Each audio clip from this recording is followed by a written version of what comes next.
Ladies and gentlemen, this is the main event of the evening. The WBO Light Heavyweight Championship of the world. Cardiff, are you ready? Please welcome into the ring the challenger from Ada, Pennsylvania, Tommy Karpency!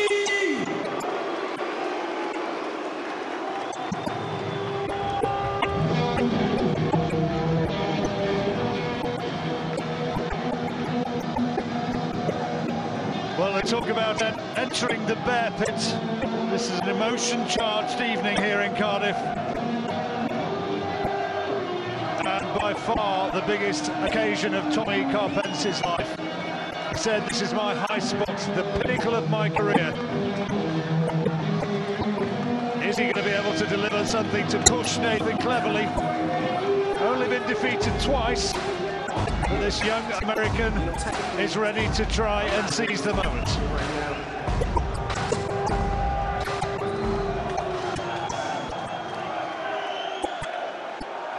Ladies and gentlemen, he's back on home soil as the WBO Light Heavyweight Champion of the world from the Kefir Forest here in Wales. Nathan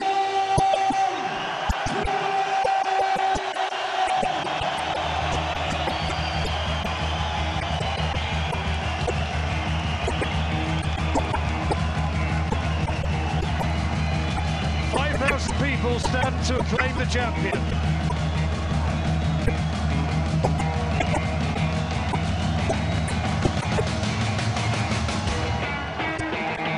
It's been 4 years and he is loving the moment now.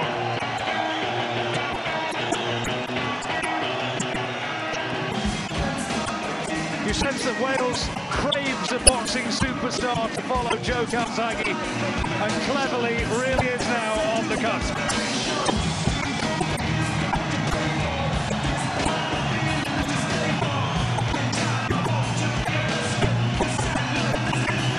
As ever, Nathan Cleverly looks in magnificent condition.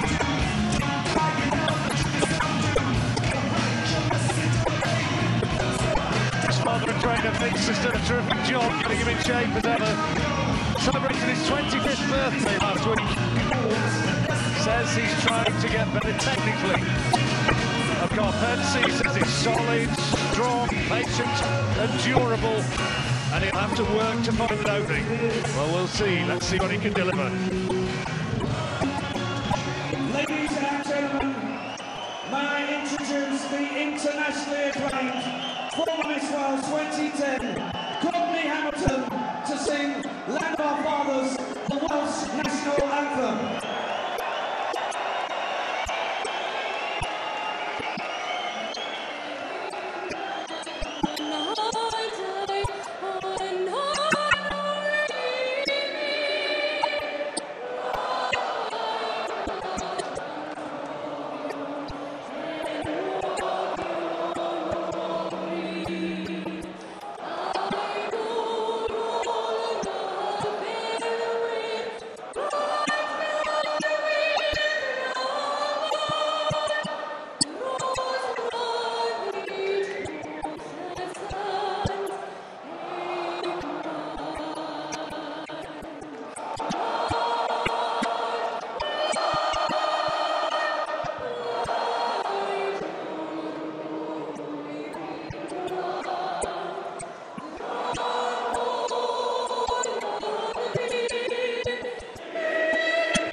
Sponsored by ContractJobs.com, proudly presents 12 3-minute rounds for the WBO Light Heavyweight Championship of the World. exclusively live in the UK on Box Nation, the undisputed home of British boxing, and in the USA on Epix from the Motorboy Arena here in Cardiff. Your officials are appointed by the World Boxing Organisation and the British Boxing Board of Control. Your three scoring judges at ringside are Mr. Richie Davies of All Hallows, Kent, Mr. Fernando Laguna Yanez of Mallorca, Spain, and Miss Waleska Roldan of New York, USA. Your WBO supervisors, Mr. Denskill Martin of Pontypandy, and your British Boxing Board of Control representative is John Rivers, QC. Your time the bell is David Walters, and when the action begins, your referee in charge is Mr. Terry O'Connor of Birmingham. And now to introduce the contestants. Firstly, fighting out of the red corner, the challenger for the title. He brings with him a record of 21 wins, 2 losses and 1 draw, with 14 knockouts to his name. And yesterday's weigh-in, he scaled 12 stone, 4 pounds, 8 ounces. And tonight he wears some black and white shorts. Ladies and gentlemen, please welcome from Ada, Pennsylvania, USA, the challenger, Tony Karpethy. And across the ring in the blue corner stands the champion, making his 3rd defense with an unbeaten record of 23 wins with 11 knockouts to his name. And yesterday's weigh-in, he scaled 12 stone, 6 pounds. And tonight, wears the black and silver shorts. Ladies and gentlemen, presenting and introducing the former British, European and Commonwealth champion.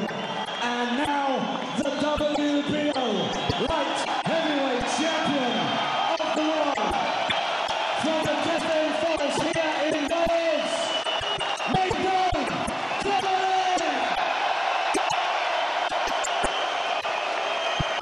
Your referee will now give his final instructions to both boxers.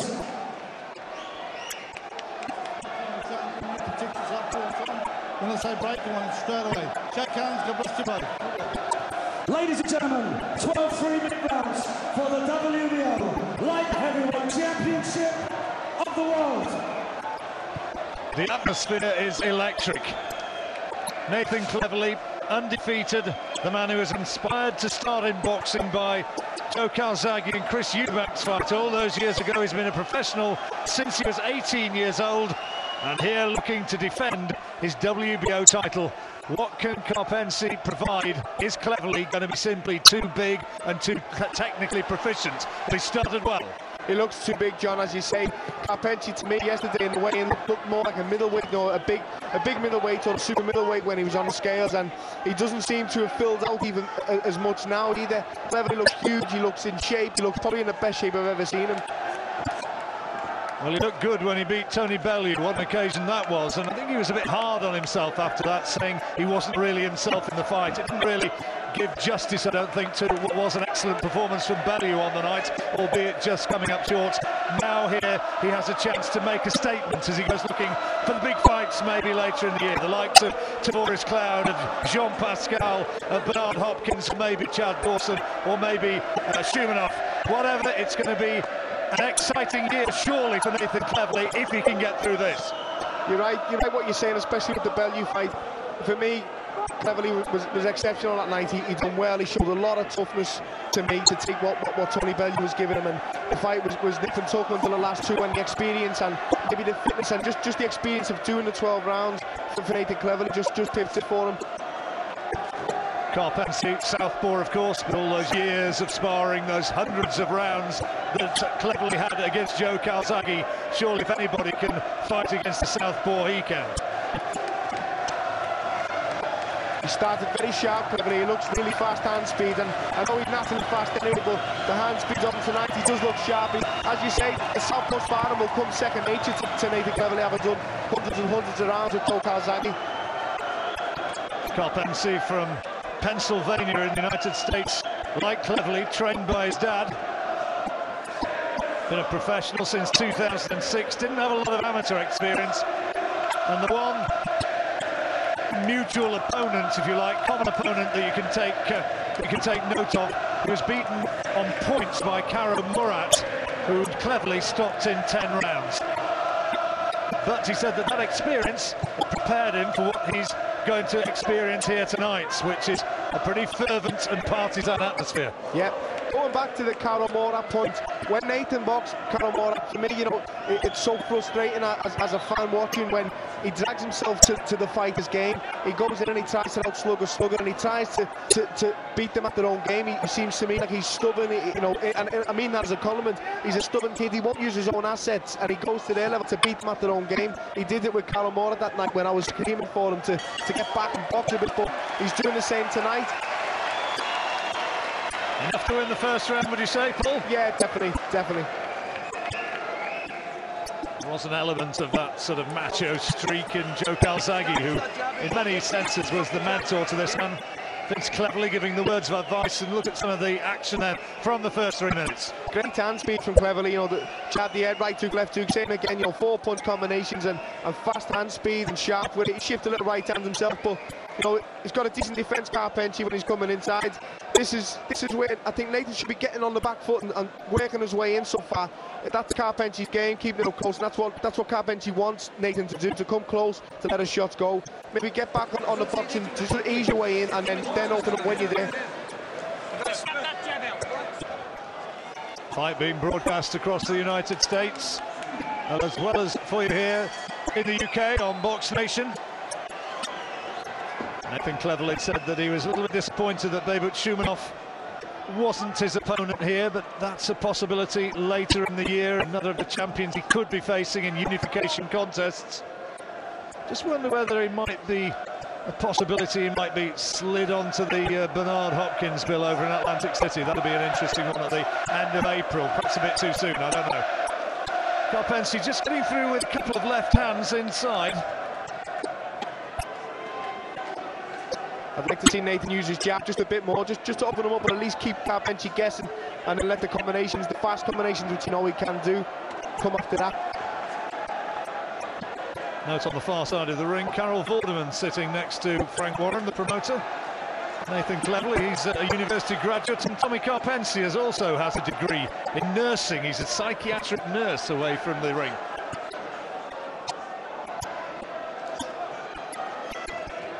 A nice right hand.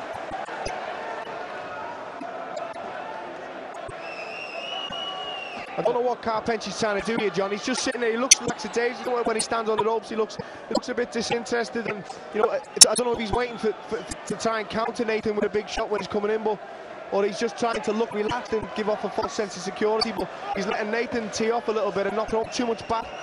Well, I've seen Cleverly staggered. I've not seen him down. Not professionally, hasn't been. I don't know if he ever touched down as an amateur, but he has got a good chin. He certainly proved he's got a good chin in his last fight, because I know how hard Tony Bellew can punch in. He landed clean a few times, and he took them, and he showed how tough he was also. Inspiring southpaws, Cleverly preparing for this. Harry Mills, an Aussie based over here now, King Davidson and Tony Hill. And he's working well at the moment, and he's bossing this fight. Getting some success with those shots to the body. Grazing around the right-hand side of the neck of Karpenci. Couldn't see where that came from. That's a good shot. He's reddening around the body as well, John, as you're saying. The grazing on his neck, and his whole body is reddening from where Nathan's been letting go with those shots downstairs. The shorts are riding a bit high now on Karpenci. I pulled them down earlier, so that will have an effect, and Terry O'Connor needs to be aware that they are riding up. Karpenci said he admired Marvin Hagler. He liked his don't-care attitude. He'd fight anywhere, anytime, any country, against anybody.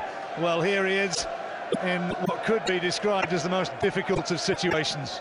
It is. It's hostile, and it's a great crowd if you're a Welshman down here. You know, they certainly get behind their own. Another good round for Cleverly. Karpenci just not landing enough and breathing a little bit heavily as he went back to his corner. Let's see what Vince Cleverly's saying. You don't take that jab, you know. You leave it a bit too late, alright?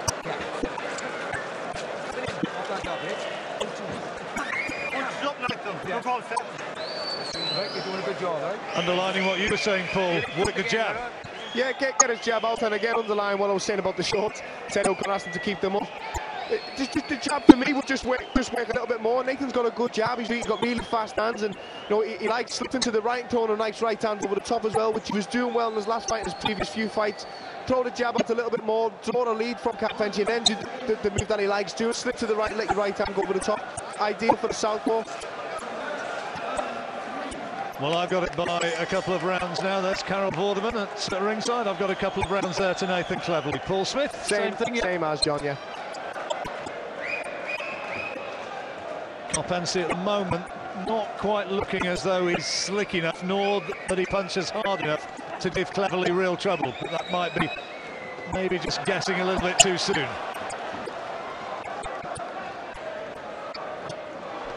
I think this is the kind of distance and range that Nathan needs to keep the fight at. Cleverly, you know, keep this distance. Just keep your jab out there. Don't get too close, because when he gets too close, he seems to smother his weight a little bit. And as I said, the machoism in him and the stubbornness in him trying to fight at his game as an opponent's game.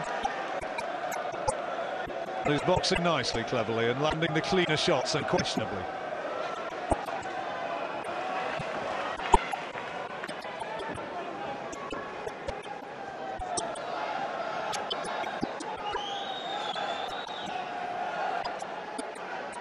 Not too much of any note coming back from Karpency at this stage, and already a little complaint to the referee about one which he thought strayed low. He's complaining a lot, John. He's done it 3 times now. One for the back of the head, one to the beginning of the first round, and again now, you know, for that one straying low, which I don't really think it was too low.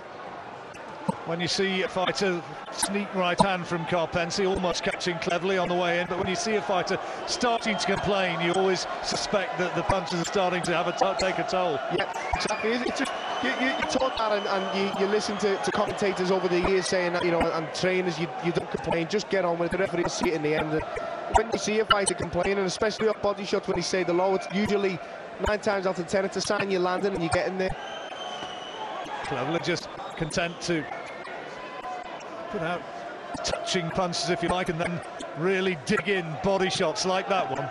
Yeah, we were saying earlier in another fight, Karpency's got a decent defence, so a few little pot shots here and there before you let the big ones go in, and get back up and stay composed and keep your hands tight while you do it. So Nathan, before the fight began, said he thought he was going to have to be patient, have to look to work his way in, to break him down. Didn't think that this was going to be the sort of fighter who's going to be able to blow away in rapid time. He'll have studied the tapes. He'll have been watching the tapes with his dad and his team. Well, he studied Karpency in great depth when he was preparing for Murat. Yeah, of course. He'll have watched the other fight for preparing for Murat, as you say, and seeing what he'll have done. So he'll have known what he's like and what his style is like, and what shot will maybe land for him from what Murat was having his success with. Karpency getting through with the odd left hand in this round, but not creating any sort of damage with it, and he's being outworked. It's another round for me for Cleverly. Just doing the more work, being a busier fighter, and landing with more successful shots. A 10 weeks preparation, his new state-of-the-art gym, and he reckons that preparations have been absolutely spot on. See, Nathan Cleverly comes in a lot with his head down, trying to let body shots go, and trying to be, you know, the inside work, the inside boss, and he's got really long levers. He's long and he's lean, and you know it sometimes plays against him. When he's at mid to long range, he looks the boss. He looks successful. He has more success when he's doing it, and he's looking very fresh and very sharp tonight. Yep. Let's relax, take it easy. Deep breath. Good boys. Just look in terrific shape. Yeah, as I said, this is the best I've seen him. I saw him yesterday on the weigh-in. You know, he was having breakfast yesterday morning, which a lot of fighters don't do the day of a weigh-in. He looks really in fantastic shape.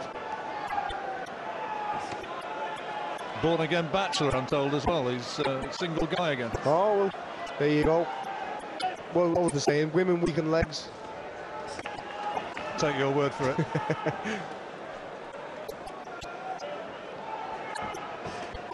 It's another good body shot from Cleverly. Having success, particularly with the left hook, you sense.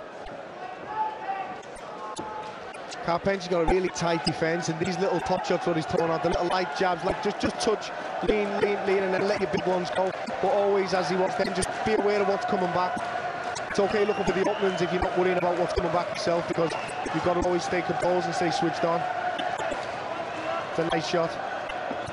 Hasn't had produced anything with that left hand so far, though, Karpency, which has in any sense put Cleverly into dangerous straits. Yeah, I'm struggling to see his method. You know, I don't know what he's trying to do with it. He's trying to just soak it up and hope Nathan punches himself out. But if you watch Nathan fights in the past, you know, he comes on strong towards the end. He certainly did that in his last fight. He had bags of energy, and his fitness is one of his main assets. So I don't know what the method is to Karpency's tactics. Well, he seems ready to just get back onto the ropes and to try and throw that left hand as a counter. Maybe we can get into the corner between rounds and hear what his father, Tommy Karpency Sr.'s saying to him, because he's clearly got a big problem here. Yeah, you're standing on the ropes, you're soaking up shots on your gloves, and you're waiting to land one big shot. But surely he's watched Nathan Cleverly's fights in previous times, especially his last fight against Tony Bellew. Tony Bellew hit him with the kitchen sink, and Nathan Cleverly proved he was very durable and he had a good chin. So I can't see Karpency's meaning behind this. Well, this is all Cleverly at the moment.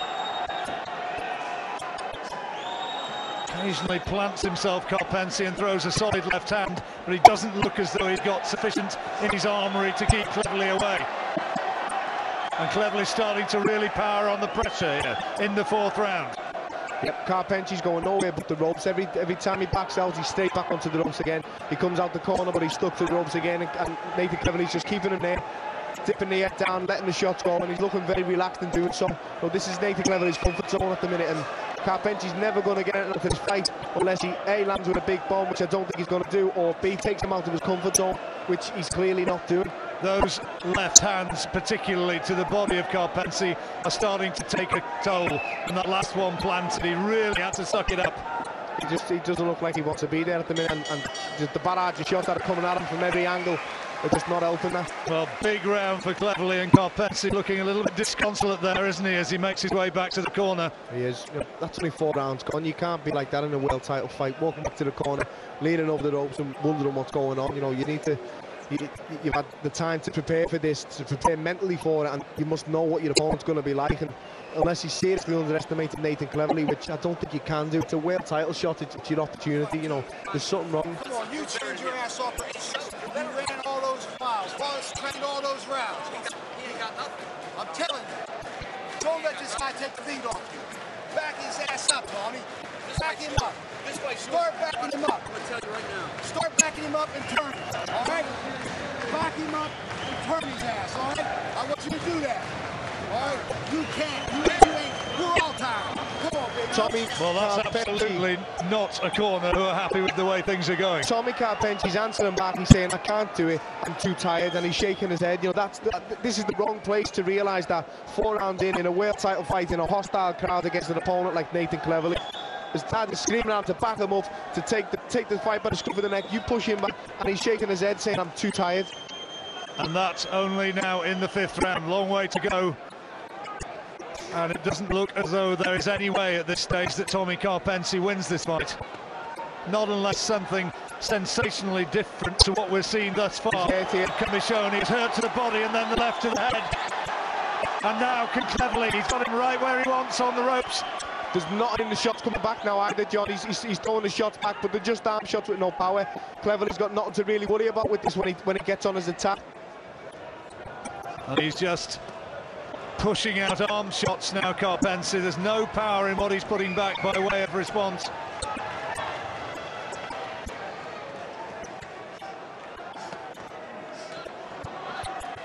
They said put Cleverly into reverse gear. Well, that clearly has not happened. No, clearly, you know, I think the way to beat Nathan Cleverly is to push him right out of his comfort zone and make him do what he doesn't like doing. But he's proved fight by fight that he can do a bit of everything, and he does it very well, and that's why he's world champion. There's not any enough that I've seen from this fight from Karpency that can take this fight and swing it in his favour, unless he seriously hurts Nathan Cleverly, which at the minute there's no power in his shot, and he's not going to do so, John. I think he's going to take him out with body shots, Paul. He's hurting him, yeah, you're right. Every time he plants that left hook, particularly look at the reddening around the ribcage. Every time he plants that left hook, you see the resolve sap further out of this challenger from the United States. Yep.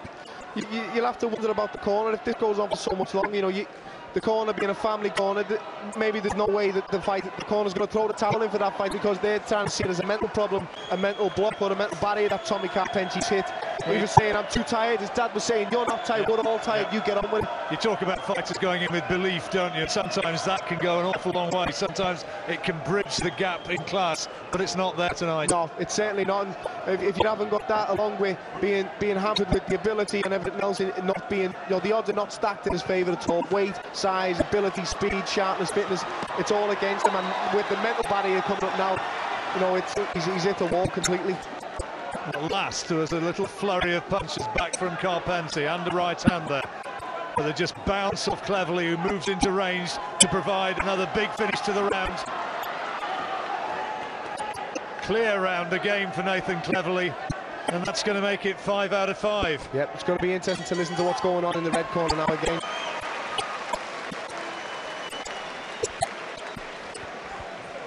Well, they are going to be very content.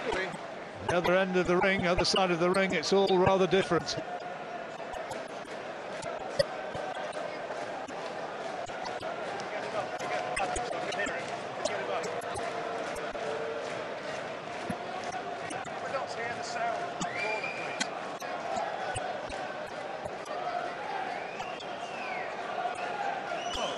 All right, when you're inside, bring that uppercut and bring that hook right back.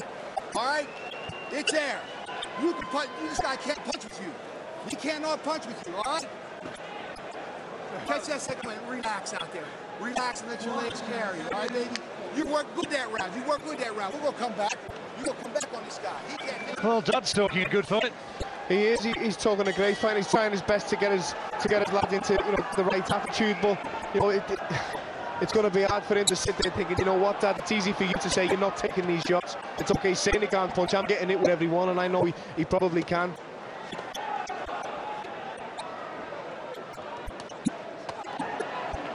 Left hook to the body, another hurtful shot. It's not often you see the left hook to the body going in well on southpaws, John, because it always, 9 times out of 10, seems to go around the back of them, you know, the way they stand, and you just tend to not throw it as much as you do with your right when you're fighting a southpaw. Well, is Karpenty going to get some sort of belief from his father's words to just stand and trade with Cleverly? Has he got the technique to do so? I don't think so, but if it does, it's going to be even more heartbreaking, John, when it doesn't pay off. And you sit down at the end of the day and you're thinking, then, you know, I've given me best, and he's still there and he's still coming strong, and that's when it breaks a fighter's heart. That's what you want to do as a fighter to your opponent. When he's coming out, he has his last flurry, you're still standing, you're still coming back at him and still winning the round, and it's just heartbreaking for the opponent, and that's when you see the towels coming in and the head going down even more. Well, the towel's certainly not coming in at the moment from the Karpenty corner. They still believe that their man has got the power to somehow turn this one around. Crowds are might subdued at the moment. Cleverly staying busy, landing more punches at left hand. Rock back the head of Karpenty. 2 good shots. 2 good shots after a good body shot as well.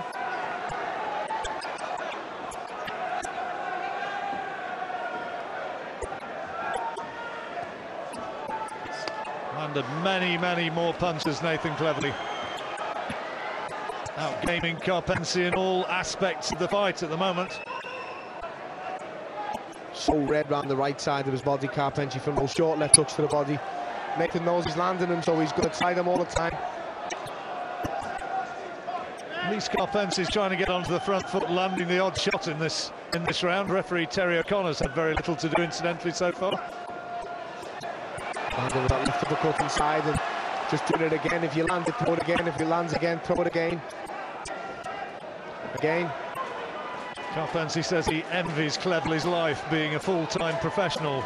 He says he still has to work outside boxing. If he won this, of course, all that had changed. Of course. World champion, that's the fairy tale for most of the American fighters when they're fighting.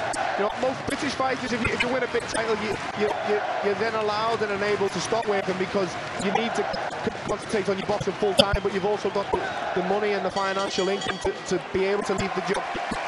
Well, Karpenty at least tried to throw more shots in that round, but it was another Cleverly round, sure. Yeah, it's a shutout so far. And you know, it must be just demoralising for Karpenci. He's got his dad telling him he's looking great, and he's got, you know, Nathan Cleverly proving otherwise. It's been pretty one-sided. Thankfully, he was rolling with that left hand. If it had landed flush and he hadn't been doing it, could have been a real mess.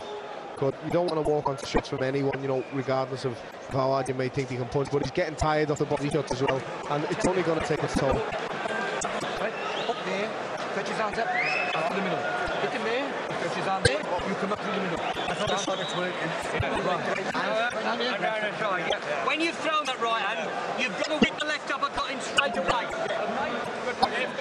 Certainly getting the message from Dean Powell, don't you? Yeah, good advice from Dean. The left uppercut's landed. He landed about 7 consecutive left uppercuts in the middle of the round. So why not try it with a bit of good bit of power after a big shot to disguise it? So we're into the second half of the fight. It's been all Nathan Cleverly thus far, at least on our cards. 3 judges, of course, sitting in adjudication of this one, should it go the 12-round distance.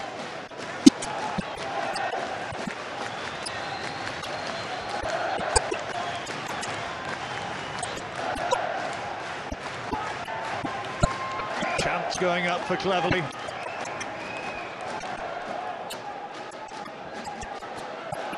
Tommy Karpenci a wee bit friendless in this particular arena. Nathan's doing well when he backs up to the ropes. I'd like to see a second phase coming in. He comes in, he throws a nice 1-2 or a 1-2-3 and then lays back. Karpenci switches off. If he goes again, I think it'll be there for Nathan Cleverly to catch him with the second phase of the attack. Karpenci now with the gloves held low, almost goading Cleverly in, who happily obliges.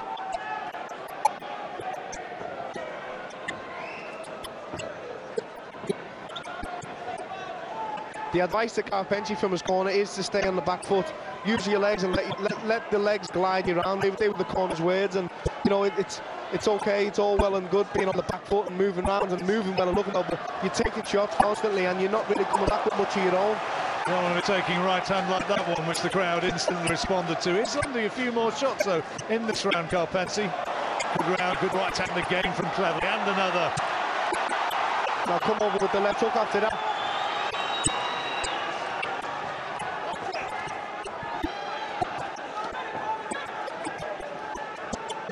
Some fighters who are terrific in that hands down sort of style and moving off the back foot. Remember Kirkland Lang? Yeah, of course. Terrific fighter. He was.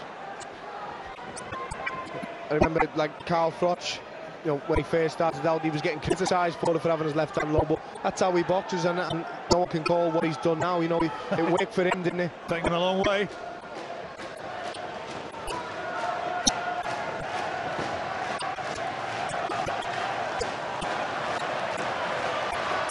Cleverly just touching his man in the corner there, landing more shots.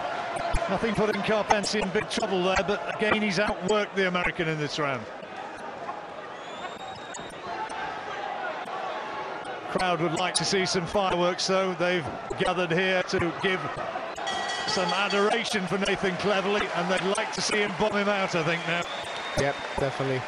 I think if he sustains an attack, you know, in a corner, lets his hands go a lot, he may get the result, or especially when he's coming in, he's having a good attack. He's landing on Karpenci with a 1-2, or maybe a 1-2 on the left hook, or 2 jabs on the right hand, and then Karpenci switches off totally to move out, and he thinks that's it, end of attack. If Nathan goes again after it in the second phase, he may have a little bit more success with it, and I think he'll be there for the taking. Great to see Cardiff hosting a big fight once more, though. Love their sport down in this part of the world and living every moment. Look at the faces at ringside as they try to get a close-up view of Cleverly and whether or not he can find the real shot which matters. Not a spare seat in the house, I don't think. Great atmosphere. It must be great walking out like this with your home fans. I know what it's like in Liverpool, and they're the same. And the Welsh fans are really vocal, really loud. They love a sing-song, and they certainly get behind Nathan Cleverly. Round 8 of the 12-rounder. And Karpenci, who looks as though he's going to be outclassed and out-muscled in the early stages, is still in there.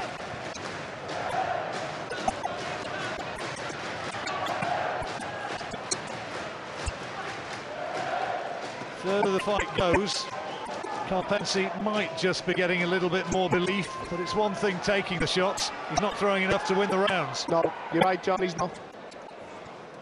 He just seems content to me to be surviving at the minute and hopefully try and land one big shot as Nathan Cleverley's coming in, and it just doesn't seem like it's there.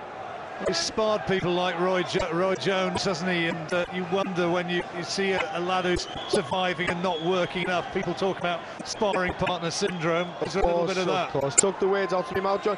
Just become, you know, it's like everything's a spar. Then you're that used to surviving and helping out the champ or whoever you're sparring with, and it just becomes that way. You know, as you say, sparring partner night is a great saying. Cleverley just finding it hard to just find the range in this round. He's looking to complain again about that body shot. It must have hurt him. I think that one did. Backs up right into his own corner, Carpensi. His father's an anxious man.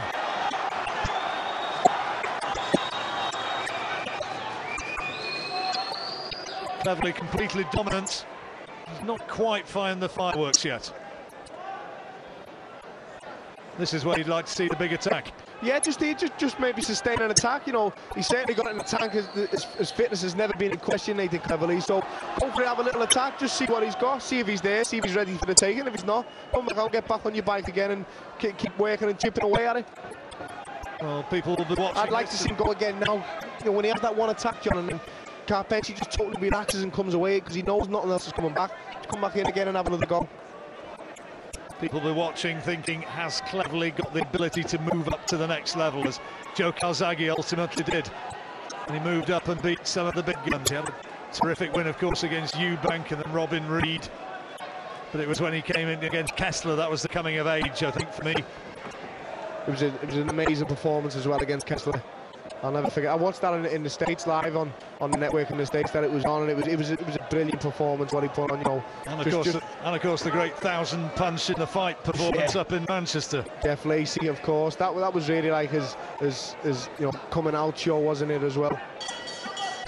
Well, it's a quieter round, that one, and Cleverley just picking his way in, probably won it. But if you're going to be harsh, if you're going to be critical, then that was probably the worst round that it's had so far. It was, and for me, he's still done more than enough to win it. You know, that's probably the statement for this fight, or especially for the lack of will from Carpensi at the minute. He just seems to be a beaten man in his mind, and his body language, his actions, his motions, everything is just showing the signs of a beaten man. His corner's got to drag him into the fight. But here's a question for you, Paul. You know, if Jean Pascal was in there, or Bernard Hopkins, Chad Dawson, would Carpensi still be there? Maybe not. You know, but Pascal's a massive puncher, a really massive puncher. You know, Dawson and Hopkins are obviously. Hopkins is an old master of the game. Dawson's got the tools and the attributes as well. I don't think so. Yeah, you're right. It's a good saying. And those are the fights, potentially, which are lining up on the horizon. So Cleverley really needs to be coming through and looking perhaps a bit more impressive than he is doing at this stage against Carpensi. Started really well, Cleverley, but Carpensi is still in there and still just fancying it a bit more, you'd sense. It's also back to that one. You know, if you're a world champion or if you're a champion of any kind and the fight's easily in control, you know, sometimes there's that attitude of why risk it. You know, you're the champion, you're in control. Go through the most, not to go through the most. Just keep the gas, keep the pressure on him, keep turning up the gas on him. Hopefully he'll break. If he doesn't, you're still the champion. You've won every round. I don't think any round has been in doubt for me for Nathan Cleverley tonight, and he'll know that sitting down at the end of each round. It just depends on how he's thinking and what's on his mind, which obviously none of us know. Now he's in the position where the crowd are urging him forward to commit to attack here.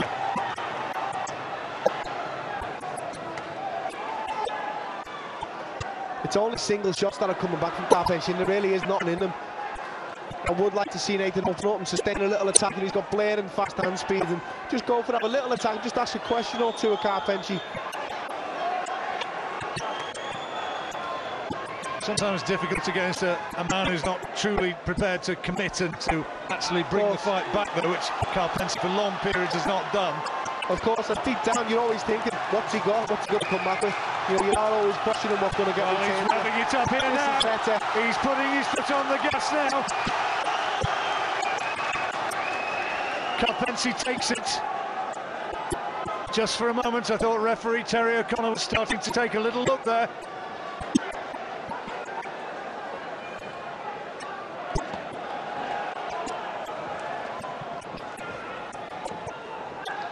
Well, Karpency has survived, ridden out that particular storm.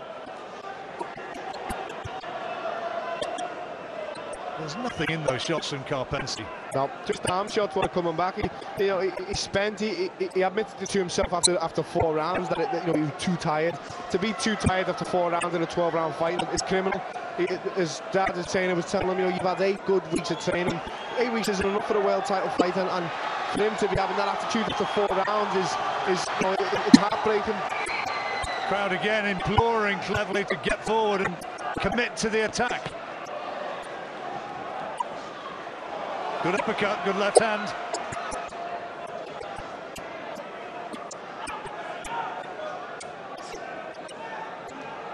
Karpency keeping his defences tight though where Cleverly gets in range. Another round for Cleverly. Yep.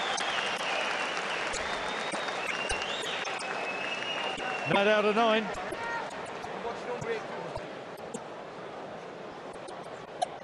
You've got to start asking questions about Karpency's corner now. They must know he's 9 rounds down. He's in another country. He's in the fighter's backyard.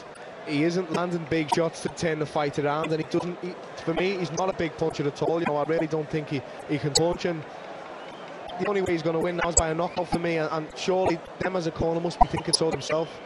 When you're in front of him, right, and you're going to let that right hand go, shorten your legs a little bit because you're too wide, and turn your back foot, and I promise you'll connect with it, okay? You're a bit too wide, shorten your legs, and turn your body right into it, okay? Come on. Wise advice? Yeah, it is, and I think that sustained attack has shown what he can do. I don't think Karpency was interested when he was. He was letting go of the attack, and it was just totally disheartening for Karpency. Sustain that attack a little bit more next time you get him in that position, and go for it then, and then shorten your legs like Dean Paulson and let the power shots go rather than just the fast arm shots. Karpency's father was wanting just to tie up that binding on the left arm there, which is slightly loose. Terry O'Connor would have none on it, and he said, get out, get on with it. Terry O'Connor went over at the start of the round and said, I want that tying, and because they never, and he would after another rest, Terry O'Connor told them no chance. Terry, who was pretty reasonable heavyweight once upon a time. Well, now he's decided it's got to be done. He did ask him at the start of the round, that's why Terry O'Connor won't be too happy with this.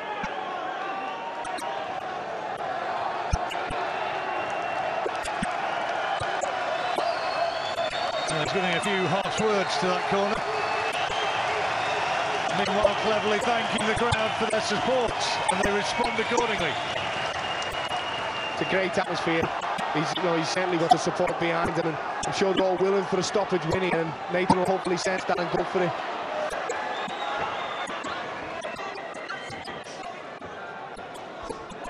I think he might be surprised that Karpency's still there in front of him. It looked early on as though it was all going to be over by the halfway stage. Here we are now in the 10th.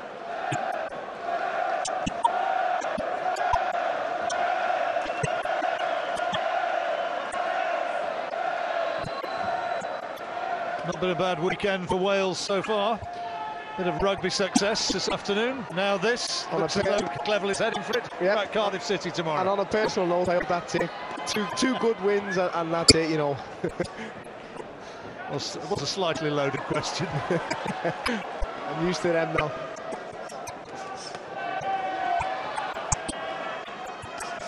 I'd like to see Nathan go again now, Karpency comes back with a little half-hearted burst after the big attack of Nathan's. There's nothing in the shot. If you go with him and throw at the same time, there's twice more of a chance to land at the same time as him. See, Karpency has a little go after Nathan attacks, and there's nothing in the shots. Just go again with your own and punch at the same time as him. I'm sure that there are going to be cynics and critics out there who are going to be saying Nathan Cleverly should have got him out of here by now, though. Of course there will be, but as I said, that's all on Nathan. I don't know what Nathan's thinking, whether he's happy doing the rounds, he's happy, he's world champion, he's cruising in the fight, he's winning every round. Exactly, I mean, that's the bottom line, isn't it? Yeah, he's winning the fight, absolutely, it's a canter. Of course, and he's going home with his belt tonight, and the mega fights in the future, what we were talking about earlier, are still there to be set up because he's still champion. It's just the crowd and the boxing critics who always like to see the stoppages and the knockouts and like to see you get kids out there that you should be getting out of there. And the American public as well are always impressed by big punching.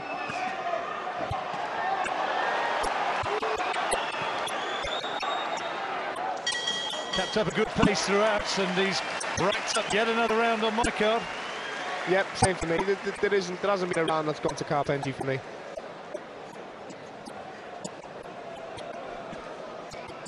More of the same. No great venom in those punches, but just too many of them. Yeah, he pulls a lot of punches for me, Nathan Cleverly. You know, there's a right hand that landed just at the end of the round. It landed clean on the button, but he's just there. He's just pulled it back a little bit. You know, it's not full belt power. He's not trying to punch through the target, and he's not trying to, do a bit of damage. And maybe that's the way he trains. That's the way he punches when he's in the gym. I'm sure he can punch. You know what I mean? You can ask kids that he's stopped that he'll punch, and they'll probably agree with you.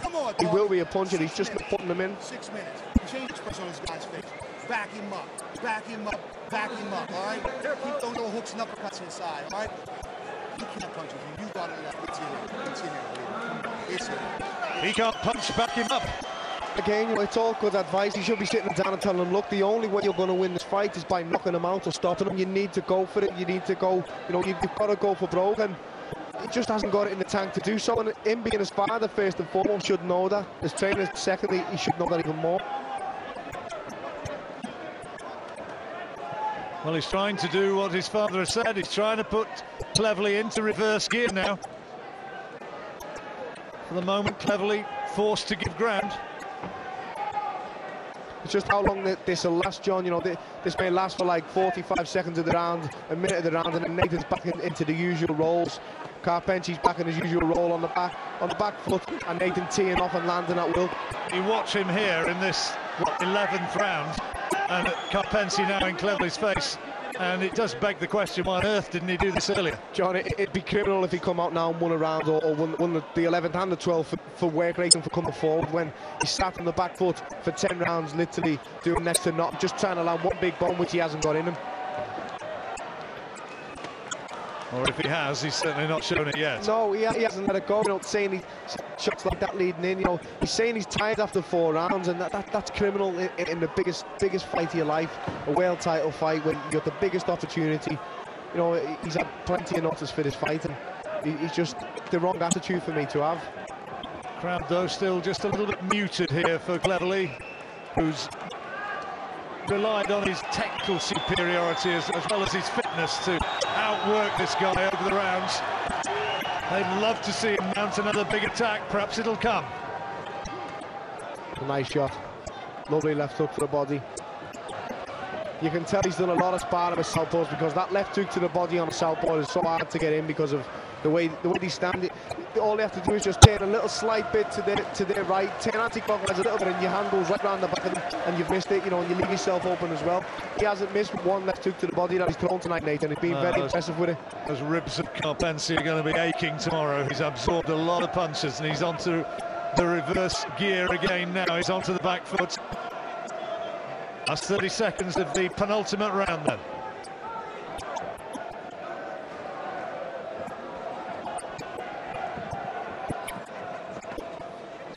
He's come forward for most of this round, John Carpentier, and he's tried to attack and tried to be offensive, but as I'm sure you'll agree, it's still not even enough for a share of the round for me. Nathan Cleverly's been just more superior again, landing with better shots and cleaner shots, and still probably throwing just as much.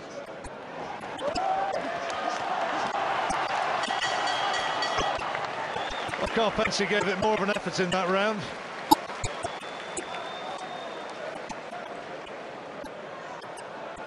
Didn't, in all honesty, land enough pressure, though, to conclusively win it. No, you're right.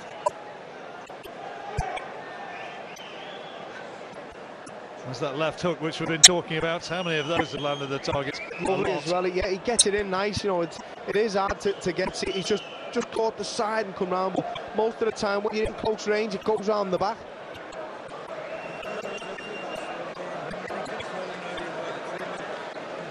So just 1 round remaining.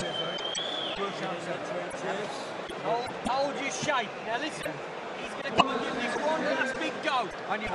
So you hold your shape together, son, okay? Come on. Wants him to have a big last round. Cleverly looking a little bit tired as he hauls himself up off his stool. Dean Powell's advice there, you know, probably summed the night up and summed it up in those words. He's going to have a big last round now. You just stay tight, keep your shape, and be ready for what comes, and just, you know, still hopefully take the round. And I think that's the attitude. It'll be a happy going with this performance. They've had 12 one-sided rounds as far as they're concerned, and they're going home champions. Well, it looks like a complete shutout to me, this one. I think the only round which was even close was the last round.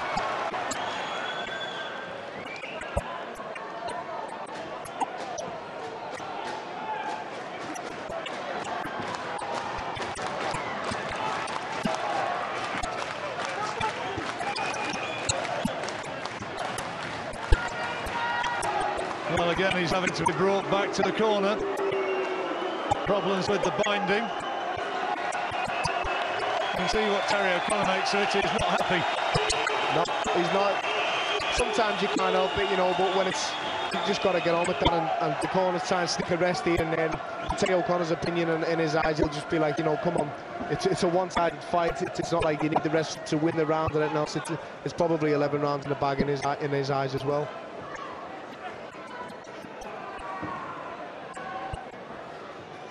Well, we had wild swings in fortune in the fight from Germany,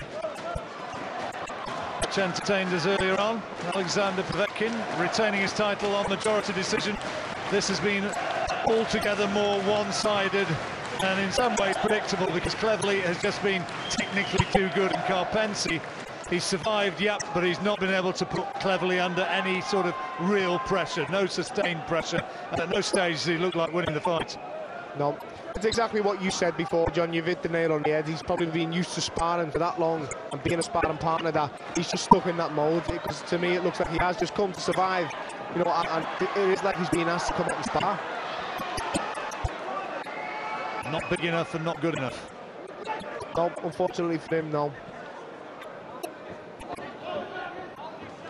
Probably unfortunately for Nathan Cleverly as well, because I'm sure he'll want to be tested before he gets onto the big scene with the likes of Hopkins, Dawson, Pascal, you know, Andrew Ward's moving up to light heavyweight. You know, it's a cracking division, and he won't want to just jump up there straight away without having a big test at the world title level.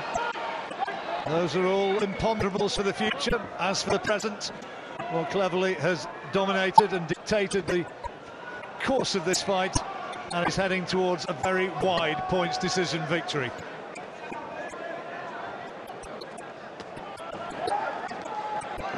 We wanted to see more, but it wasn't to be. Sometimes the styles don't quite match up. Nice display of sportsmanship at the end of the fight, the end of a week which has been a little bit unfortunate for the reputation of boxing in some ways. But Cleverly winning that one by a country mile. Same for me, every round, and I'll be surprised if any of the judges have it any other way. I don't think there was no grounds at all to give Karpency a share of any round, never mind winning one. Looks like a complete shutout to me. That I'd be surprised if the judges saw it differently. And now Nathan Cleverly will move on. We'll have a word with him afterwards, but it'll be also, I think, equally interesting to hear from Frank Warren what his plans for Nathan Cleverly are going to be in the months ahead, because there's been talk of big fights at the Millennium Stadium. There have been talks of Cleverly fighting in the United States, even whispers about the possibility of him fighting on the undercard of the Bernard Hopkins fight at the end of April in Atlantic City. Well, we'll find out a little bit more a bit later on, but you can see here in the closing stages of this final round, he remained completely dominant. Crowd came to celebrate, and they'll celebrate a victory, if not perhaps one of the most eye-catching ones, but he books very well. Of course, and you know, a lot of the time, I used to get it back home myself. I won 2 fights on the bounce, and big fights, and a lot of people have come out and you know, great. I was grateful for it. They spent a lot of money to come and watch your boxing. People were asking, you know, are you not gutted that you didn't get the knockout win to give the crowd what they wanted? And if you've got fans and you've got genuine fans, which Nathan Cleverly seems to have here, they'll be happy as long as you get that win. And he's got the win tonight, and the fans will go home happy. Right, let's get the results. Here's Mark Burdiss. Ladies and gentlemen, after 12 rounds of boxing, we go to the scorecard. We have a unanimous decision. Richie Davis scores the contest 120-108. Fernando Laguna scores the contest 120-108. And Miss Valeska Roldan scores the contest 120-108. The winner and still the WBO light heavyweight champion of the world from the Cefn Forest in Wales, Nathan Cleverly. 12 rounds out of 12 on all judges' cards. Tommy Karpency shook his head a little bit disconsolately as though he didn't agree, but I don't think when he looks back at the tape he's going to be able to really argue the toss on that one. No, I'm glad you noticed, because the first thing I was going to say was I'm absolutely amazed Karpency looks surprised and he's pulling a face like as if he deserves something out of any round. You know, it was a complete shutout. It was a dominant display from Nathan Cleverly. Let's see what Nathan's saying to the crowd. Brilliant game. Well, Ricky, on a high. Now World Championship boxing, flying the flag for World Boxing. We're going to go to America one day, so pack your bags and get ready, let's go. Awesome. Love you all. He loves them all and they love him, and we'll hear a bit more from him in just a moment or two when we look back at the fight in more detail. Gentlemen, were both fighters surprised that went 12 rounds? I think that Nathan probably was surprised it went 12 rounds. I was surprised it went 12 rounds. Barry was surprised it went 12 rounds. But you know what? We didn't get to talk too much about Karpency before the fight. He's been, okay, his record's not great, let's not mix up. He's a perfect opponent for a homecoming. Perfectly ranked, so he satisfies and ticks the boxes. But the thing is, he's been in 8 training camps with 8 world champions in the last 3 or 4 years. And what he has is a brilliant sparring partner's mentality. Apart from some red ribs, he looked fantastic at the end, didn't he? Yeah, he did. I think Nathan made it more difficult than it should have been, to be honest. I think Nathan could have stopped him if he would have boxed at range. But he was trying too hard to stop him at certain times. He's boxing now 3/4 range all the time. He needed to make it longer. He just want to defend his world title, and he's a phenomenal fighter, and I'm proud to become a Welshman, but we're judging him at the highest level. Because I believe he has the ability, and he's technically good enough. That's where we've got to judge him. No, he is good enough to fight against all those top-level world champion levels. And tonight, he didn't do it for me. He had no fear either. He had no fear of the guy at all. He could stand in range, any range he liked. He had no fear of Karpency. Why didn't he finish it? I think he smothers his work. I think Nathan, no, he can fight inside. He's great to fight inside, but he's better from long range. Like when he won the British title, the European title, he was boxing from range, you know, and all the power's at the end of your shot. So when you're fighting 3/4 range, you're hitting with lovely shots. There's no end of the shot. It's coming too early. You're connected too early. You need to maybe create a bit more distance. He wants to be a crowd. He reminds me of Joe Kazagi early on in his title reign. So eager to please the crowd that he's in some untidy fights. Well, we heard a few words in the ring to those that were mostly they've gone, but those that were in the stadium. Let's see what he's got to say to us now. Nathan, well done. 12 rounds out of 12. Pretty good. Yeah, good. It was a good workout. Tommy was very tough. And in all fairness, you know, you had a lot of people criticising Tommy Karpency coming into the fight, being very cynical, you know, what's he doing in the same ring as me? But I can tell you one thing, out of every fight that I've fought, he's punched the hardest so far. You really? Yeah, really? Out of all the lightweights, he's the hardest. So, and I've fought some big punchers, and he's actually harder than any of the others. Because we thought early on that you were hurting him, and it looked as though you were going to be heading for a sort of a win by the 6th round. I thought so as well. I thought, you know, I'd start off not too careless, not too reckless. I started off my usual fast pace, and I thought I'd wear him down. You know, I landed a few body shots. I thought he was wilting, but you can see he's got good experience. He was learning to relax, move on the back foot, didn't waste any energy. He was a strong fighter, very tough, very durable. Did it make it difficult for you that at some stages in the fight it didn't really look as though he was going for it? And when a guy's just concentrating on defence, it's more difficult to open him up. Well, I said sometimes it's easier against fighters who are attacking you because they leave openings. But with Tom, he was a little bit cagey today. He tucked up nice. He had a nice compact guard, blocking a lot of shots. It's hard to get the jab off because he'd had a tight guard. But like I said, bit by bit, gradually breaking him down. Had to settle the points in the end, but yeah, it was a nice performance, good workout. You know, didn't take too many shots, took a few. as expected, the way I fight, attacking style. But it's exciting, and you know, it was plenty more to come from me.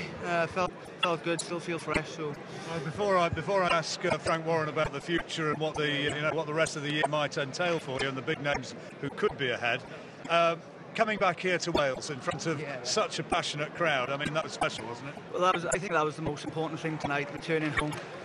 Been on the road now for about the last 11 fights, so to return home as world champion, it's awesome, and, you know, and the sellout capacity.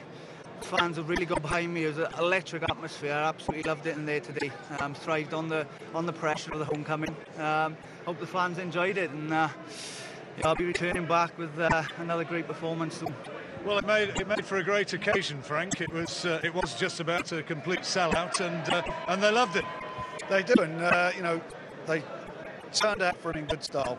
Got behind him, and as I say, 4 years since he's fought in Wales. That's you know, I think it was a great night for him.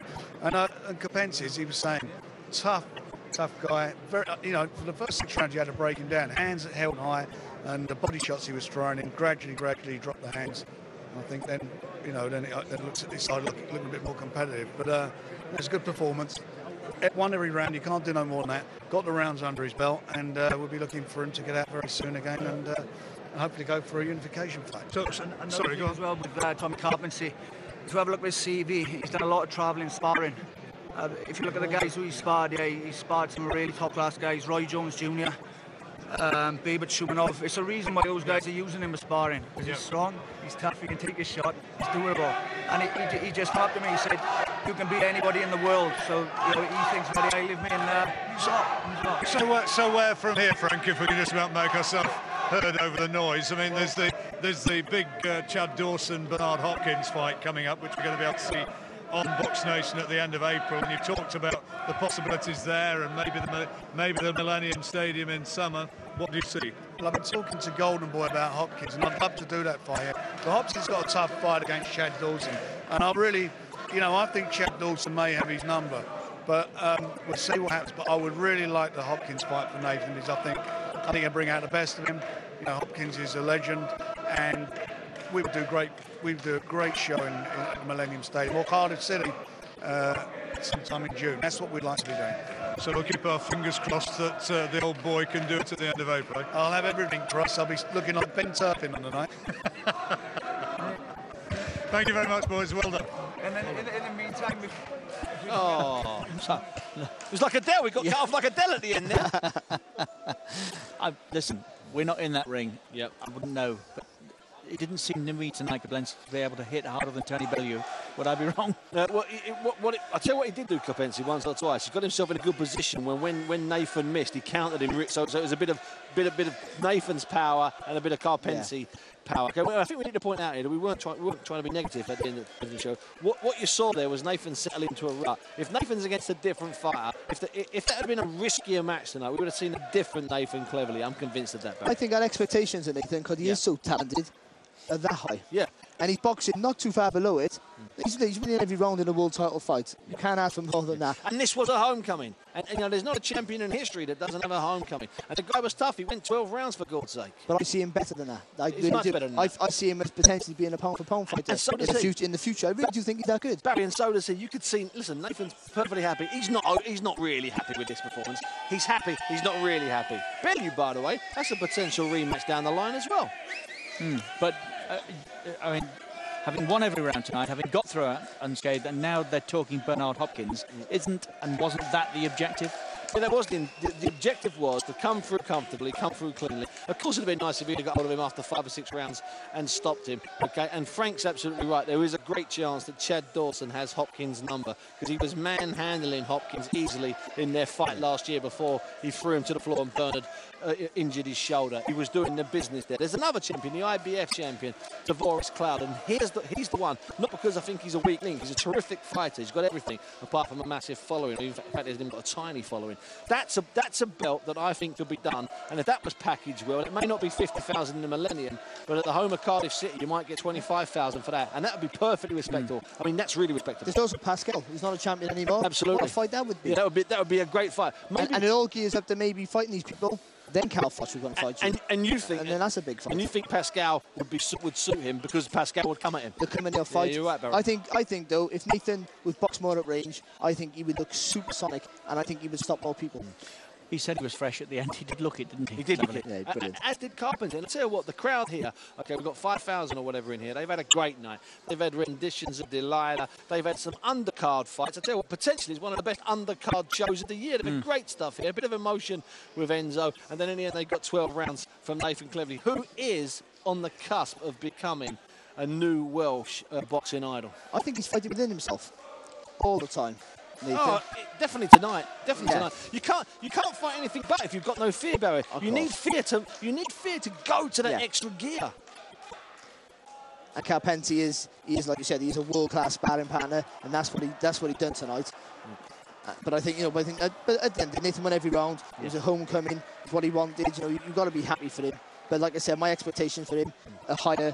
And I think he can be much, much better. And so they should be higher, because the fans watching here tonight, they're just delighted with it, okay? But they won't come out again for another Carpenter. Let's not mince our words here. They're not stupid, the Welsh fans. They've been deprived of boxing for an awful long time, big-time boxing down here, and it was here for a lot of years. They've been deprived. They've come out tonight. They've been passionate right to the final bell, right through the result. But they won't come out for another Carpenter. They'll come out. They'll fill Cardiff. They'll fill the Cardiff City. They'll put 35,000 in Millennium. Don't worry, for a real fight. And I truly believe that's what we're going to get. So the Welsh Rugby Union team won. Cleverly won. Can Cardiff make it a hat-trick? Without a doubt. Listen, we got backs against the wall. We've got nothing to lose. I got £10 on a treble. Let's go for it. 15-1 that was. Listen, I'm a Cardiff fan. I used to wear Cardiff City shorts when I used to box. I'm a Cardiff fan through and through. I'd lose my hair before. It's been a special night here tonight, because some people on Box Nation won a contest to come and spend the time with us, and they've been over there relaxing. I'll use that word euphemistically, and they couldn't bring their wife Lauren, who's at home heavily pregnant. But just to let you know, Lauren, the boys okay. They've had a great time. They found the bar. Let me say that. Thank you both very much. I know you're rushing to get back to the capital. Thank you, Bunsey. That's it from Cardiff, where I think we've seen a bit of everything tonight.